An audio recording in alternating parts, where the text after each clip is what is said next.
આકાશવાણી સમાચાર ચૈતાલી શાહ વાંચે છે. સૌપ્રથમ મુખ્ય સમાચાર. સંસદનું ચાલુ અંદાજપત્ર સત્ર શનિવાર સુધી એક દિવસ લંબાવાયું. લોકસભામાં અંદાજપત્ર પરની ચર્ચા હાથ ધરાઈ.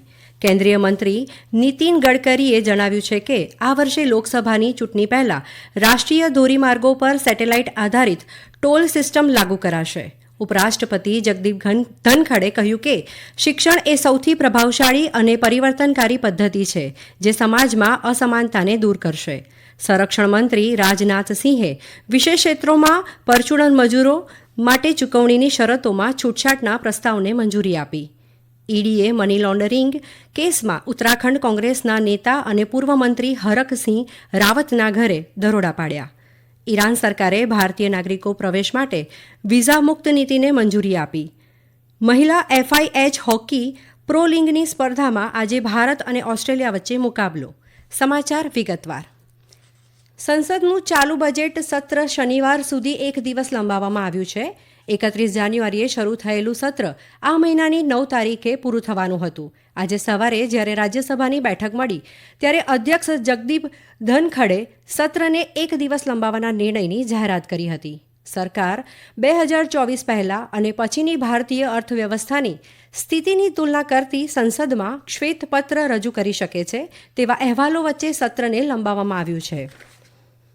કેન્દ્રીય મંત્રી નીતિન ગડકરીએ જણાવ્યું છે કે આ વર્ષે લોકસભાની ચૂંટણી પહેલા રાષ્ટ્રીય ધોરીમાર્ગો પર સેટેલાઇટ આધારિત ટોલ સિસ્ટમ લાગુ કરાશે. રાજ્યસભામાં પ્રશ્નકાળ દરમિયાન પૂરક પ્રશ્નો જવાબ આપતા શ્રી ગડકરીએ આ મુજબ જણાવ્યું હતું. તેમણે ઉમેર્યું હતું કે નવી સિસ્ટમ હેઠળ વાહન નંબર પ્લેટની ઓળખ સાથે સીધા બેંક ખાતામાંથી ટોલ કાપવામાં આવશે. તેમણે કહ્યું કે નવી ટોલ કલેક્શન સિસ્ટમ હાલના ટોલ પ્લાઝાને દૂર કરવામાં અને રાષ્ટ્રીય ધોરીમાર્ગો પર મુસાફરીને સરળ બનાવવામાં મદદ કરશે. મંત્રીએ કહ્યું કે આજ સુધીમાં 8 કરોડ 13 લાખથી વધુ ફાસ્ટેગ જારી કરવામાં આવ્યા છે અને સરેરાશ દૈનિક કલેક્શન 170થી 180 કરોડ રૂપિયા છે. રાજ્યસભામાં વિપક્ષના નેતા મલ્લિકાર્જુન ખડગેએ આજે સંસદના બંને ગૃહોની સંયુક્ત બેઠકમાં રાષ્ટ્રપતિના અભિભાષણ પર કરેલા તેમના ભાષણના કેટલાક ભાગોને હટાવવા પર વાંધો ઉઠાવ્યો હતો. આજે સવારે ગૃહની બેઠક મળી ત્યારે શ્રી ખડગેએ આ મુદ્દો ઉઠાવતા માંગણી કરી કે કાઢી નાખવામાં આવેલા ભાગોને પુનર્સ્થાપિત કરવા જોઈએ. રાજ્યસભાના સભાપતિ જગદીપ ધનખડે કહ્યું કે આ અંગે તેમને શ્રી ખડગેનો પત્ર મળ્યો છે. તેમણે કહ્યું કે તેઓ આ મામલે તપાસ કરશે અને આજે પોતાનો ચુકાદો આપશે. વાણિજ્ય અને ઉદ્યોગ મંત્રી પિયુષ ગોયલે લોકસભામાં આજે કહ્યું કે દેશના 99%થી વધુ શેરડીના ખેડૂતોને તેમની બાકીની રકમ સમયસર મળી રહી છે અને શેરડીના ખેડૂતોના કુલ 1,15,000 કરોડ રૂપિયામાંથી લગભગ 1,14,000 કરોડ રૂપિયાની ચૂકવણી કરવામાં આવી છે. હાલમાં દેશમાં 2013-14ની સરખામણીમાં શેરડીનું ઉત્પાદન 1.5 ગણું વધ્યું છે. ઉપરાષ્ટ્રપતિ જગદીપ ધનખડે કહ્યું છે કે શિક્ષણ એ સૌથી પ્રભાવશાળી અને પરિવર્તનકારી પદ્ધતિ છે જે બદલાશે અને સમાજમાં અસમાનતાને દૂર કરશે.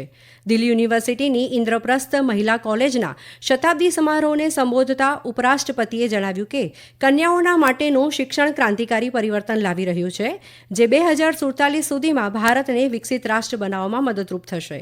તેમણે ઉમેર્યું કે અસરકારક શાસનને દીકરીઓને સક્ષમ બનાવી છે. ભારતની વિકાસ યાત્રામાં મુખ્ય સહભાગી બનવા માટે ઉપરાષ્ટ્રપતિએ કહ્યું કે 26મી જાન્યુઆરીએ ભારતનું મહિલા શક્તિનું પ્રદર્શન વિશ્વ માટે ક્રાંતિકારી મોડેલ બની ગયું છે. શતાબ્દી ઉજવણી દરમિયાન ઉપરાષ્ટ્રપતિએ હોશિયાર વિદ્યાર્થીઓને પુરસ્કાર પણ આપ્યા અને ઇન્દ્રપ્રસ્થ કોલેજ ફોર વુમનના શતાબ્દી લોગો અને કોફી ટેબલ બુકનું અનાવરણ કર્યું. સંરક્ષણ મંત્રી રાજનાથસિંહે વિશેષ ક્ષેત્રોમાં પરચુરણ મજૂરો માટે ચૂકવણીની શરતોમાં છૂટછાટના પ્રસ્તાવને મંજૂરી આપી છે. આ દરખાસ્ત બોર્ડર રોડ ઓર્ગેનાઇઝેશન BRO અથવા જનરલ એન્જિનિયરિંગ રિઝર્વ ફોર્સના પ્રોજેક્ટમાં કામ કરતા કેઝ્યુઅલ મજૂરોને એકીકૃત એક્સ ગ્રેશિયાની રકમની ચૂકવણી માટે અકસ્માત સમયે 179 કામકાજના દિવસો પૂર્ણ કરવાની શરતમાં છૂટછાટ સાથે સંબંધિત છે. અત્યાર સુધી ઓછામાં ઓછા 179 દિવસ સુધી કામ કરનાર કેઝ્યુઅલ મજૂરોને એક સાથે એક્સ ગ્રેશિયા રકમનો લાભ મળવા પાત્ર હતો. આવા ઘણા મજૂરોના પરિવારોને અકસ્માતમાં મૃત્યુ પર એક્સ ગ્રેશિયાની રકમનો લાભ મળી શક્યો ન હતો કારણ કે તે સમયે તેઓએ 179 દિવસ સુધી કામ કર્યું ન હતું. સરકારે માનવતાના ધોરણે આ છૂટછાટ આપી છે. બીઆરઓના પ્રોજેક્ટ દૂરસ્થ અને બરફવાળા અથવા ઊંચાઈવાળા વિસ્તારોમાં ચલાવવામાં આવી રહ્યા છે જ્યાં યોગ્ય જાહેર અને તબીબી સુવિધાઓ ઉપલબ્ધ નથી. આ સમાચાર આપ આકાશવાણી પરથી સાંભળી રહ્યા છો. Air force management directorate money laundering કેસમાં ઉત્તરાખંડ કોંગ્રેસના નેતા અને પૂર્વ મંત્રી હરકસિંહ રાવતના ઘરે દરોડા પાડ્યા છે. ઈડી રાજ્યના કોર્બેટ ટાઈગર રિઝર્વમાં ગેરકાયદેસર પ્રવૃત્તિઓના આરોપીની તપાસ કરી રહ્યું છે. પ્રારંભિક અહેવાલો અનુસાર ઉત્તરાખંડ અને દિલ્હીમાં 10થી વધુ સ્થળોએ દરોડા પાડવામાં આવી રહ્યા છે અને ચંદીગઢમાં ઘણી જગ્યાએ તપાસ કરવામાં આવી રહી છે. સુપ્રીમ કોર્ટ દ્વારા નિમાયેલી કેન્દ્રીય સમિતિએ ગયા વર્ષે ઉત્તરાખંડના ભૂતપૂર્વ વનમંત્રી હરકસિંહ રાવત અને તત્કાલીન વિભાગીય વન અધિકારી કિશન ચંદને વિવિધ ગેરકાયદેસર પ્રવૃત્તિઓ માટે જવાબદાર ઠેરાવ્યા હતા. તેમાં કોર્બેટ ટાઈગર રિઝર્વના ટાઈગર સફારીના સંબંધમાં બાંધકામ પ્રવૃત્તિઓના પણ સમાવેશ થાય છે. ઈરાન સરકારે ભારતીય નાગરિકો માટે વિઝા મુક્ત નીતિને મંજૂરી આપી છે. આ નીતિ માત્ર પ્રવાસન હેતુઓ માટે જ માન્ય રહેશે. આ સાથે સામાન્ય પાસપોર્ટ ધરાવતા ભારતીય નાગરિકો મહત્તમ 15 દિવસના રોકાણ માટે દર 6 મહિનામાં એકવાર વિઝા વિના ઈરાનમાં પ્રવેશ કરી શકે છે. જો ભારતીય નાગરિકો લાંબા સમય સુધી રહેવા માંગતા હોય અથવા 6 મહિનાના સમયગાળામાં બહુવિધ પ્રવેશો કરવા માંગતા હોય અથવા અન્ય પ્રકારના વિઝાની જરૂર હોય તો ભારતમાં ઈરાનના સંબંધિત પ્રતિનિધિત્વ દ્વારા જરૂરી વિઝા મેળવવું ફરજિયાત છે. હાલમાં મલેશિયા, ઇન્ડોનેશિયા, થાઇલેન્ડ સહિતના 27 દેશો દ્વારા ભારતીય નાગરિકોને વિઝા મુક્ત પ્રવેશ આપવામાં આવે છે. મહિલા FIH હોકી પ્રો લીગમાં આજે ભુવનેશ્વરમાં ભારત ઓસ્ટ્રેલિયા સામે રમશે. મેચ ભારતીય સમય મુજબ સાંજે 7:30 વાગે શરૂ થશે. ભારત રવિવારે નેધરલેન્ડ સામે તેની છેલ્લી રમત 1-3થી હારી ગયું હતું, જ્યારે ઓસ્ટ્રેલિયાએ ગઈકાલની મેચમાં યુનાઇટેડ સ્ટેટ્સને 3-0થી હરાવ્યું હતું.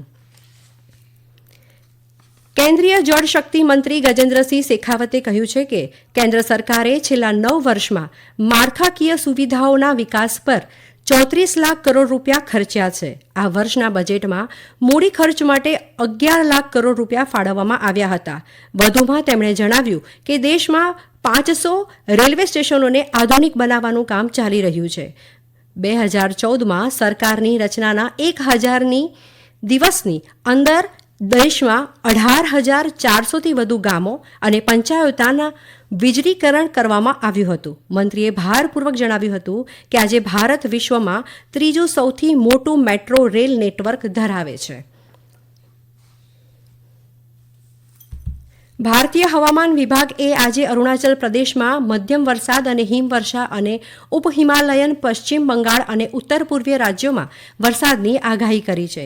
હિમાચલ પ્રદેશ, પંજાબ, હરિયાણા, ચંદીગઢ અને દિલ્હીના અલગ અલગ વિસ્તારોમાં શીતલ લહેર સાથે શિયાળો વધુ તીવ્ર બનશે.